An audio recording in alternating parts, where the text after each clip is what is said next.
All right, so you have the new 10.25 display from Hanshow, and you're trying to find that SIM slot for your 4G data. It's on the right side, right there. I have it slightly open already, so I can make this video.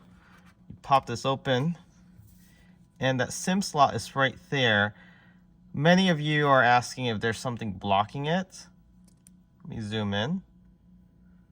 There's nothing blocking it, but if you look on the top, there's a SIM card pin plug that you push in, and it should slide out the actual tray itself to put the SIM card in. So you place the SIM there and you push this back in.